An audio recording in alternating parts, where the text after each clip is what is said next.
أعوذ بالله من الشيطان الرجيم. بسم الله الرحمن الرحيم.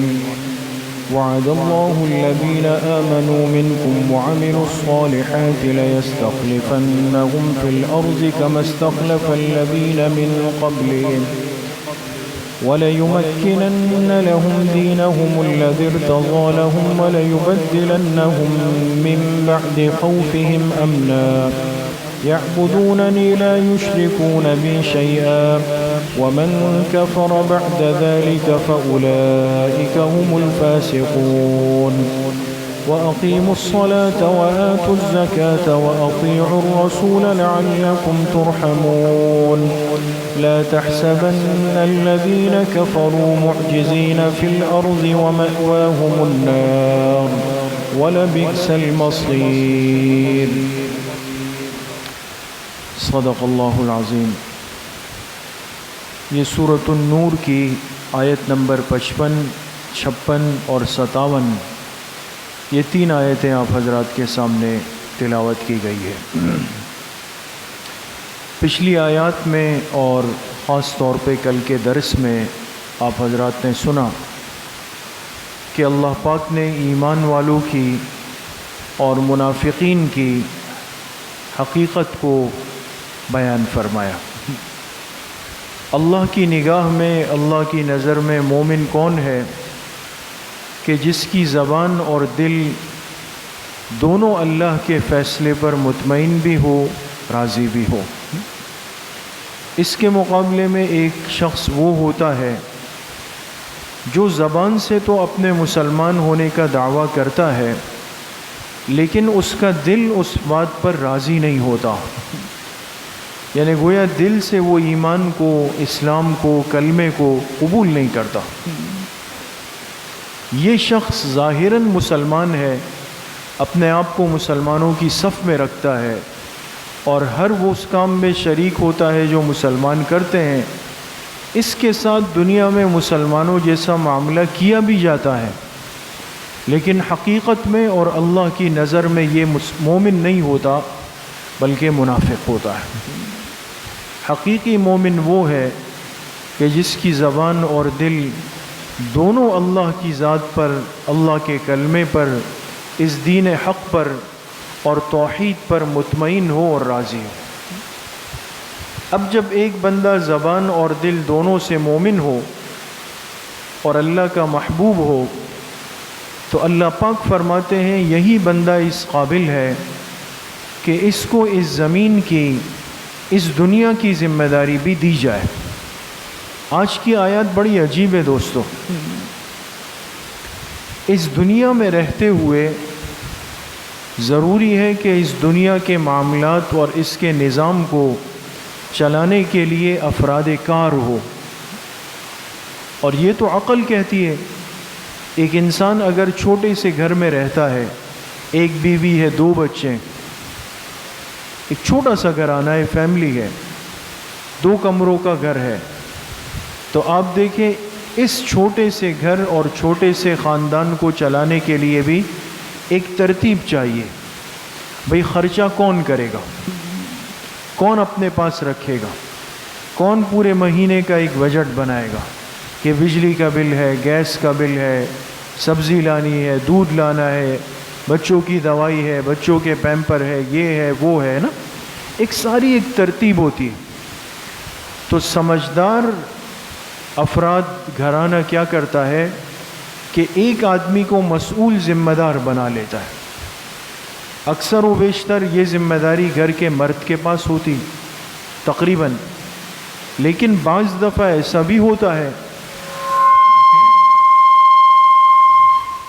کہ مستورات اتنی سمجھدار ہے، ذمہ دار ہے، احتیاط والی ہے کہ وہ گھر کے معاملات کو دیکھ سکتی ہے، مرد ان پر اعتماد کر سکتا ہے، وہ بھی ذمہ داری لے لیتی. تو دیکھیں 2 کمروں کا گھر بھی بغیر کسی نظام اور ترتیب کے نہیں چل سکتا. اس سے تھوڑا اوپر آئیں گے آپ لوگ تو ایک ادارہ ہے، ایک کارخانہ ہے، ایک فیکٹری ہے، ایک مرکز ہے، اس کو چلانا ہے، اس میں 100 مزدور کام کر رہے ہیں، مشینیں لگی ہوئی ہے اور کچھ عمل پورا کرنا ہے، ان کی نگرانی، ان کے نظام، ان کی ترتیب کے لیے ایک فرد ہوتا ہے جو ان پہ نظر رکھتا ہے. اگر وہ نہ ہو سارا نظام بیٹھ جائے گا، تلچھٹ ہو جائے گا. اب دیکھیں نیچے سے ترتیب کو اوپر لاتے رہیں، سمجھ گئے؟ تدبیر منزل سے ہوتے ہوتے سیاست مدنیہ میں آ جائے. ایک ہوتا ہے گھر کا نظام، اس کو کہتے ہیں تدبیر منزل علمی زبان میں. منزل عربی میں کہتے ہیں گھر کو. تدبیر منزل بغیر کسی ناظم اور نظام کے نہیں چل سکتا، اور اس سے اوپر کی حد ہوتی ہے سیاست مدنیہ، ایک شہر اور ملک کا نظام بغیر کسی حاکم کے، حکمران کے، کسی چلانے والی ترتیب کے، اس کے بغیر نہیں ہو سکتا. لیکن اب یہ نظام کون چلائے گا؟ یہ افراد کون ہونے چاہیے؟ تو عقل کہتی ہے، سمجھ کہتی ہے کہ ایسے افراد ہو کہ جن کے دلوں میں درد ہو، جن کے دلوں میں احساس ہو، جن کے پاس چلانے کی ترتیب اور ضروری علم ہو. اگر کسی منصب پر نااہل کو، نالائق کو، جاہل کو، گنوار کو بٹھا دیا گیا تو وہ حشر کرے گا کہ اس کا نقصان پھر کئی نسلوں تک چلتا چلا جائے. یہ تو میرے دوستوں بزرگوں ہمارے روز مرہ کا مشاہدہ ہے. آپ حضرات جانتے ہیں، ہم سے زیادہ واقف ہیں کہ بعض دفعہ ایک کام چل رہا ہوتا ہے اور بڑے چلے گئے، اولاد کے ہاتھ میں آیا، وہ نالائق تھے، تو وہ کام جو بڑوں نے سالوں کی محنت سے بنایا ہوتا ہے، ایک نام بنایا ہوتا ہے، ترتیب بنائی ہوتی ہے، وہ نالائق اولاد اس کو مہینوں میں خاک کر دیتے ہیں. یہ کیا ہو گیا؟ کہتے ہیں بیٹے نالائق نکلے، اولاد نالائق نکلی، پیچھے والے نااہل نکلے، انہوں نے برسوں کی محنت کو لمحوں میں ضائع کر دیا. اس لیے جو آیات ہیں آج کی سورہ نور کی، اس پہ آپ غور کریں. اللہ پاک اس امت کو ایک سبق دے رہے ہیں کہ زمین کے نظام کو چلانے کے لیے ہم جو ترتیب بناتے ہیں، اس کے لیے جو اہلیت اللہ نے مانگی ہے اور اللہ نے بتائی ہے، وہ اہلیت کیا ہے؟ خلافت عرضی کس کے پاس آنی چاہیے اور کس کو ملنی چاہیے؟ تو ان آیات کا ترجمہ ہے وعد اللہ الذین آمنوا منکم وعملوا الصالحات.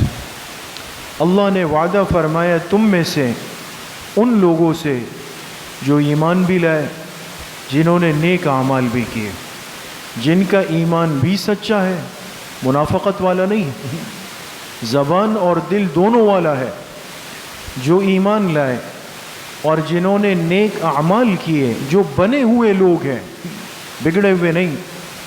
اللہ نے ان سے وعدہ کیا لَيَسْتَخْلِفَنَّهُمْ فِي الْأَرْضِ کہ اللہ ضرور بھی ضرور ان کو زمین کی خلافت دیں گے، نظام دیں گے. كَمَا اسْتَخْلَفَ الَّذِينَ مِنْ قَبْلِهِمْ جیسا کہ اللہ نے ان سے پچھلوں کو زمین کی خلافت دی. وَلَيُمَكِّنَنَّ لَهُمْ دِينَهُمُ الَّذِي ارْتَضَىٰ لَهُمْ اور اللہ نے ان سے وعدہ کیا کہ ضرور اللہ ان کے دین کو مضبوط کریں گے، وہ دین جو اللہ نے ان کے لیے منتخب کیا ہے.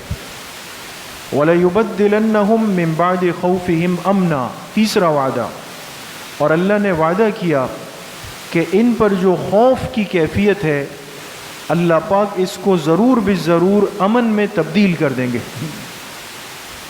کتنے وعدے ہو گئے؟ 3 وعدے ہوئے ہیں دوست، 3 وعدے. پہلا وعدہ یہ تھا کہ اللہ ان کو زمین کی خلافت یعنی نظام دیں گے، ان کے پاس آئے گا. دوسرا یہ کہ جو دین ان کو دیا اس دین کو اللہ مضبوط کریں گے.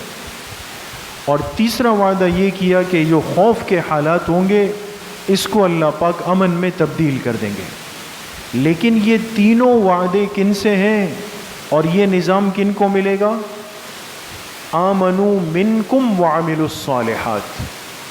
ان کو جن کے پاس ایمان حقیقی ہوگا، جن کی زندگی میں اعمال صالحہ ہوں گے۔ پہلے اس درجے کا ایمان بنائیں اور اپنا عقیدہ اتنا مضبوط کرے کہ جس میں کوئی لچک نہیں ہو، ادھر ادھر کا جھکنا نہیں ہوگا اس کے اندر۔ ایمان راسخ، مضبوط، اعمال صالحہ زندگی کا حصہ۔ اللہ فرما رہے یہ 3 وعدے، اور جب یہ مل جائے گا تو پھر اللہ فرما رہے یعبدوننی لا یشرکون بی شیئا۔ شرط یہ ہوگی کہ پھر یہ بننے والا خلیفہ اور حکمران میری ہی عبادت کرے گا، لا یشرکون بی شیئا، میرے ساتھ کسی کو شریک نہیں کرے گا، شرک نہیں کرے گا۔ ومن کفر بعد ذالک، اس کے بعد پھر اگر کسی نے اس نعمت کی ناقدری کی، کیا مطلب؟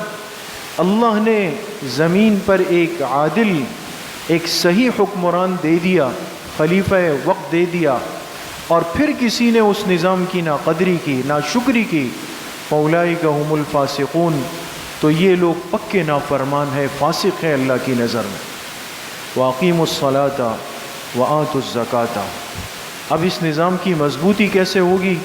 فرمائے نماز کو قائم کرو، زکوٰۃ کو ادا کرو، واطیعوا الرسول، میرے آخری پیغمبر کی اطاعت کرو، لعلکم ترحمون، تاکہ تم پر رحم کیا جائے۔ لا تحسبن الذین کفروا معجزین فی الارض، اب اس نظام کو خراب کرنے والے بہت سارے لوگ ہوتے ہیں، اور سب سے بڑی طاقت کافروں کی ہوتی ہے کہ نظام خلافت کو توڑ دیا جائے، برباد کر دیا جائے۔ فرمائے تم گمان مت کرو ان کافروں کو، معجزین فی الارض، کہ یہ اللہ کو اس زمین میں ہرا دیں گے، اللہ کو عاجز کر دیں گے۔ ومأواہم النار، ان کا ٹھکانہ جہنم ہے، ولبئس المصیر، اور کیا ہی برا ٹھکانہ ہے۔ تو میرے دوستوں بزرگوں، ان 3 آیات میں اللہ پاک نے اس انسان کو ایک نظام سمجھایا ہے، ایک نظام سمجھایا ہے۔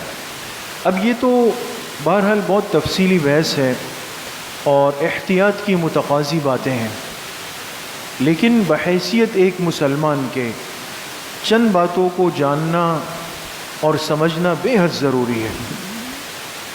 سب سے پہلی بات تو یہ ہے کہ اللہ پاک نے اس زمین پر اپنے احکامات کو نازل کرنے کے لیے جن ہستیوں کا انتخاب فرمایا وہ انبیاء علیہم السلام کی ہے۔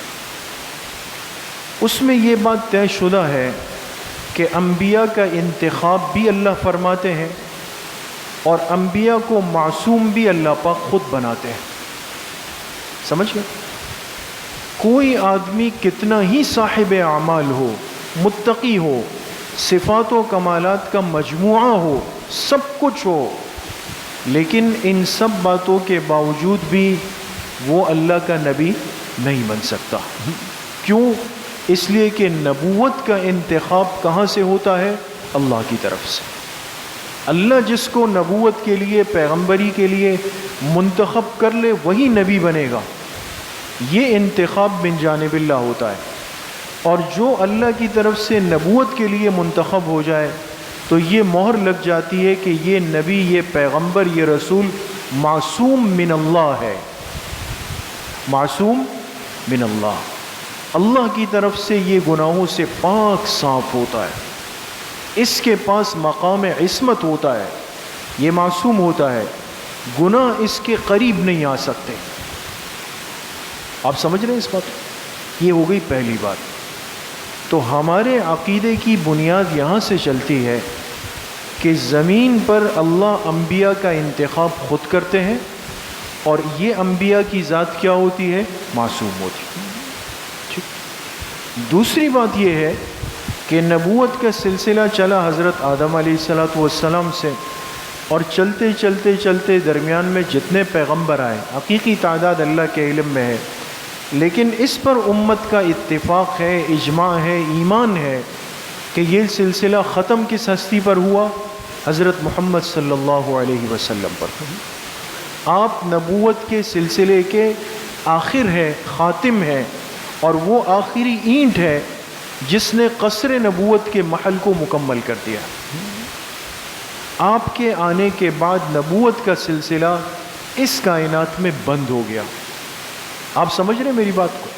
اچھا، اب جب نبوت بند ہوئی، نبوت کا سلسلہ ختم ہوا، تو میں نے پہلی بات عرض کی کہ نبوت سے جڑی ہوئی چیز کیا تھی؟ معصوم ہونا، وہ بھی من جانب اللہ تھا۔ جب نبوت اللہ کی طرف سے تو معصومیت بھی اللہ کی طرف سے۔ جس دن نبوت کا سلسلہ بند ہوا اور اللہ نے اس سلسلے کو ختم کیا، تو اس کے ساتھ ہی کون سا سلسلہ بند ہوا؟ معصوم ہونے۔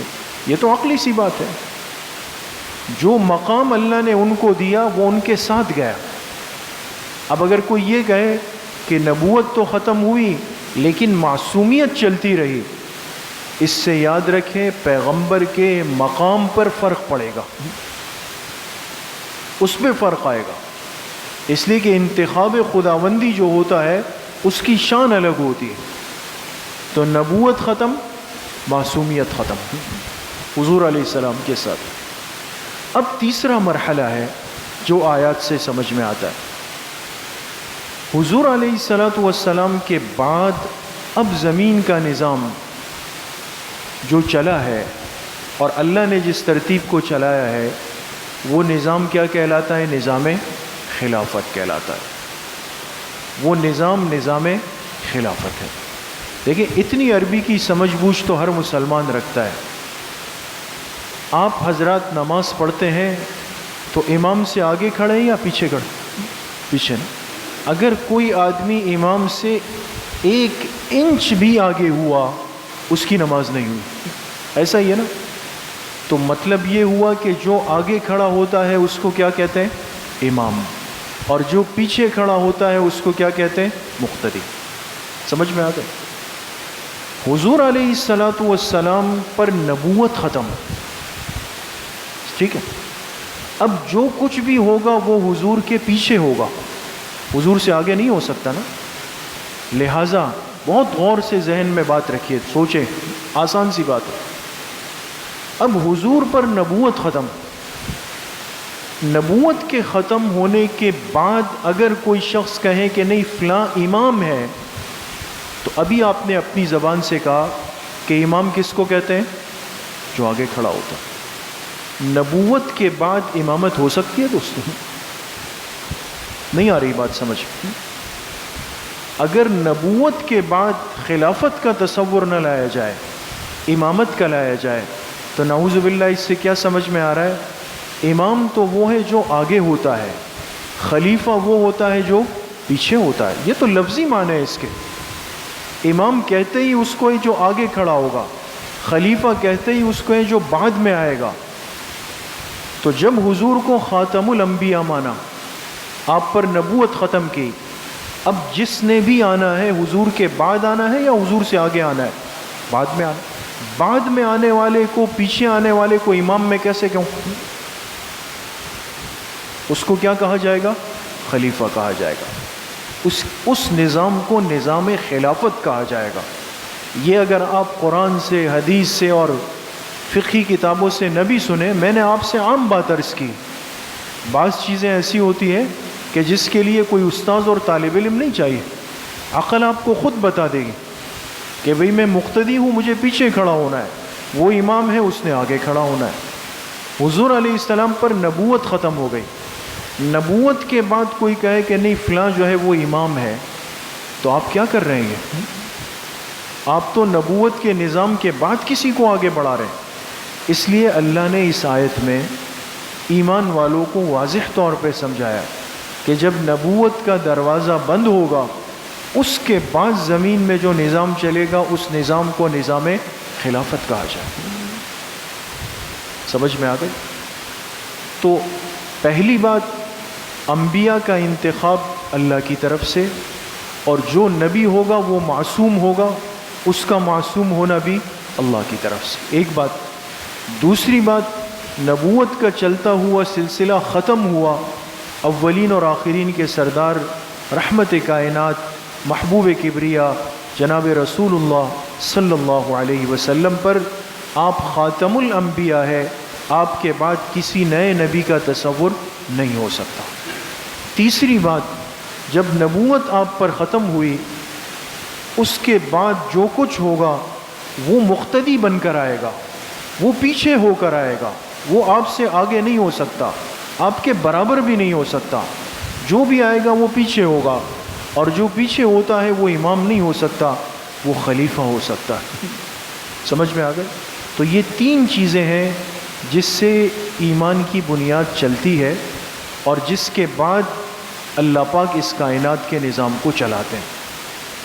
اب حضور کی نبوت کے بعد نظام خلافت ہے، اور وہ نظام خلافت کس ترتیب پہ؟ صحیح حدیث ہے، آپ علیہ الصلاۃ والسلام نے فرمایا الخلافت بعدی 30 سنۃ، میرے بعد خلافت کی ترتیب وہ 30 سال تک چلے گی۔ کتنے سال تک؟ 30 سال تک۔ اب اس کا کیا مطلب ہے؟ اب یہ حدیث ہے، حدیث کو سمجھانے والے کو محدث کہتے ہیں، محدثین ہی بتائیں گے کہ اس حدیث کا کیا مطلب ہے۔ تو محدثین نے لکھا کہ آپ علیہ السلام نے امت کو سمجھایا وہ خلافت جو 100% علی منہاج النبوت ہوگی۔ دیکھیں میں آسان کر رہا ہوں، وہ خلافت جو 100% میری بتائی ہوئی ترتیب پر چلے گی، وہ خلافت جو 100% میری بتائی ہوئی ترتیب پر چلے گی، اس کا کل عرصہ کتنا ہوگا؟ 30 سال ہوگا۔ اب سمجھ گئے آپ حضرت؟ تو اس سے یہ بات طے ہو گئی کہ حضور کے بعد خلافت، اور آپ نے یہ بھی بتا دیا کہ میرے بعد جو خلافت ہوگی، اور وہ خلافت جو 100% میرے والے نظام کے مطابق ہوگی، اس کا کل عرصہ اور زمانہ 30 سال ہے۔ اتنا آسان ہو گیا۔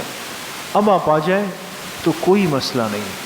اب جو خلافت اربعہ ہے، جو خلفائے راشدین ہے، امت مسلمہ کا جو عقیدہ ہے کہ حضور علیہ الصلاۃ والسلام کے بعد خلفائے راشدین حضرات کتنے ہیں؟ 4 ہیں، جس میں سے خلیفہ اول حضرت ابو بکر صدیق رضی اللہ عنہ، خلیفہ ثانی حضرت عمر رضی اللہ عنہ، خلیفہ ثالث حضرت عثمان رضی اللہ عنہ، اور خلیفہ رابع حضرت علی المرتضیٰ رضی اللہ تعالی۔ یہ چاروں خلفاء وہ ہیں کہ جن کی خلافت 100% علی منہاج النبوت ہے۔ اور اب آپ ان کے عرصے کو ملائیں۔ جب حضور دنیا سے تشریف لے گئے، حضرت ابوبکر صدیق رضی اللہ عنہ خلیفہ بنے 2 سال 6 مہینے۔ جب ان کا انتقال ہوا، حضرت عمر رضی اللہ عنہ خلیفہ بنے 10 سال سے کچھ اوپر مہینے۔ سمجھ گئے؟ تو 10 اور 2.5 کو ملائے کتنے ہو گئے؟ 12.5 ہو گئے۔ جب حضرت عمر رضی اللہ عنہ مسجد نبوی کے مصلی پر شہید ہوئے تو حضرت عثمان خلیفہ بنے، اور وہ رہے 12 سال کچھ مہینے۔ اب 12.5 کے ساتھ 12 ملائے کتنے ہو گئے؟ 24.5 ہو گئے، 25 کے قریب قریب۔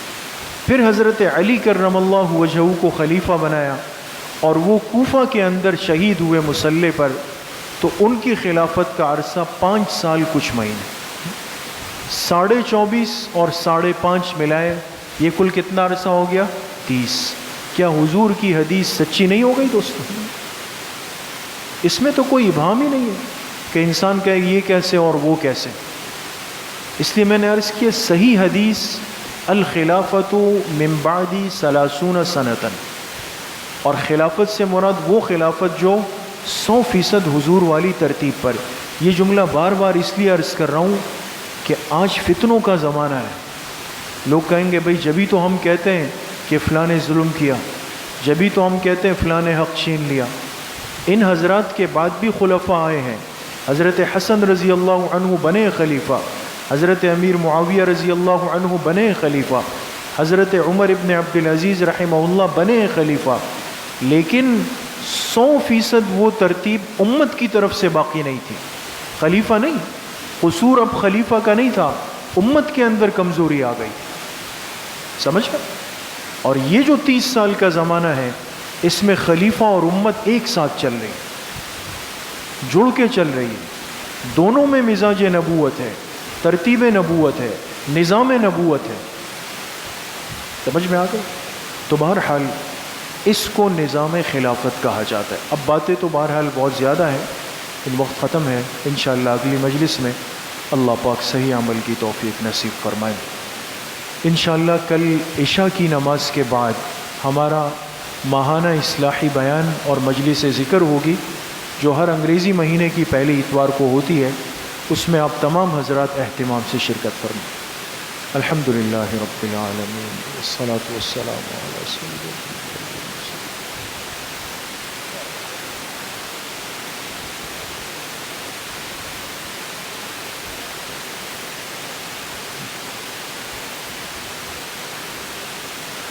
وصلی اللہ وسلم علی نبینا محمد وآلہ واصحابہ اجمعین برحمتہ۔